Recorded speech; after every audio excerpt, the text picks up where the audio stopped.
بسم اللہ الرحمن الرحیم۔ السلام علیکم ورحمۃ اللہ وبرکاتہ۔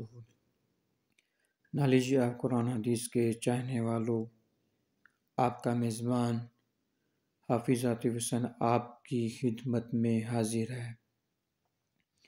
ناظرین سامعین، آج میں آپ کو اس ویڈیو میں تتلی کے بارے میں بتاؤں گا۔ اللہ رب العزت نے اس دنیا کو رنگ برنگی چیزوں سے سجایا ہے۔ ان میں سے ایک چھوٹی سی نازک مخلوق تتلی ہے۔ ناظرین سامعین، تتلی دن بھر باغیچوں اور پھلواریوں کے پھولوں کے آس پاس منڈلاتی رہتی ہیں، ان کے ارد گرد رہتی ہیں اور اس کے رس چوس کر اپنا پیٹ بھرتی ہیں۔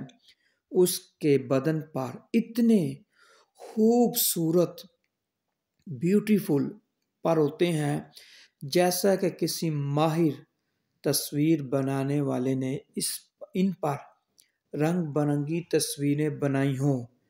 اور عجیب بات یہ ہے ناظرین سامعین کہ اس کے دونوں پروں کے ڈیزائن اور دم بالکل ایک جیسی ہوتی ہے۔ ناظرین سامعین، یہ اللہ تعالیٰ کی زبردست قدرت ہے، یہ اللہ تعالیٰ کی طاقت ہے۔ تتلی اللہ تعالیٰ کی نشانی ہے۔ ناظرین سامعین، کہ جس نے ایک چھوٹی سی مخلوق تتلی کو اتنے رنگ عطا کیے ہیں۔ ناظرین سامعین، اگر آپ کو ویڈیو اچھی لگی آپ لائک کیجیے، شیئر کیجیے اور میرے چینل کو سبسکرائب کیجیے۔ اس کے ساتھ اپنے میزبان حافظ عاطف حسین کو اجازت دیجیے۔ اللہ حافظ، فی امان اللہ۔ السلام علیکم ورحمۃ اللہ وبرکاتہ۔